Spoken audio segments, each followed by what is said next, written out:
Ceaseless shelling with heavy artillery. The enemy is still trying to push the Ukrainian military out of Severodonetsk, Luhansk region.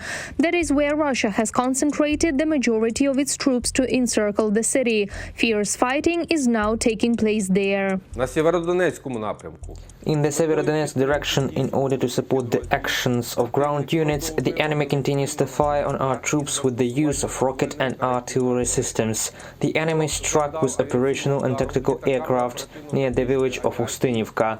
It attempts to entrench itself in the northeastern outskirts of Severodonetsk, conducting assault actions in the direction of the city center. Attempts by Russian occupiers to capture part of Liman in the Donetsk region failed. The Ukrainian military gave a decent repulse and drove individual enemy units outside the city. Servicemen of the armed forces of Ukraine also launched a counterattack south of Kryvyi Rih. 63 Russian invaders were eliminated and 19 units of enemy equipment were destroyed, including modern T-72 tanks, the Grad multiple rocket launchers, artillery, helicopters and one Su-35 aircraft. Alexander Vilko, head of the Kryvyi Rih military administration. The armed forces of Ukraine destroyed a farmer's hangar in Zaporizhia. The enemy was hiding their equipment there. The Russian occupiers also failed in the Borislav direction. The Ukrainian soldiers forced them out from the third line of defense, which they had built earlier in the Kherson region. The Russian occupiers are just fleeing, so now it is very important to continue this offensive. The enemy is panicking, they are desperate and running away. I am sure we will liberate our native land soon, said Hikwan, deputy of the Kherson Regional Council.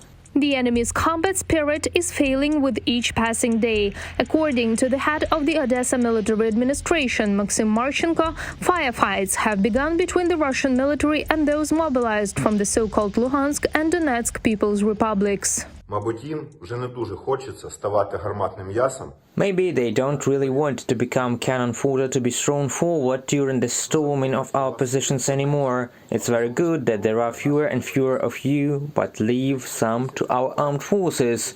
30,000 dead occupiers is not the limit, and we will fight until there are none of you left on our soil. The day before, a residential neighborhood in Mykolaiv was hit by a missile. One person was killed and 2 more were wounded. More than 30 explosions were heard in the border districts of the Sumy and Chernihiv regions. Fortunately, no casualties were reported.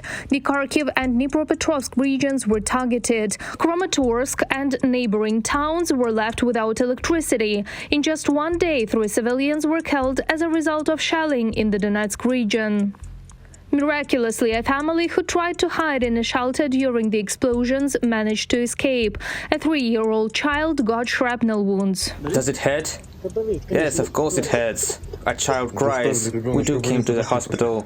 Russian troops came to our land to kill the Ukrainian people. According to Prime Minister Denis Shmyhal, the occupiers are deliberately committing war crimes. In our case, the number of civilian casualties is 10 times higher than among the military. This proves that the Russian army and Russia are at war with the civilian population of Ukraine and not with our armed forces.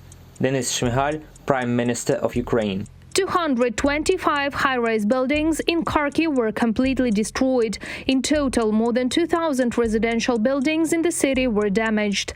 The largest damage occurred in the northern and eastern neighborhoods. The day before, Ukrainian President Volodymyr Zelenskyy came to the city.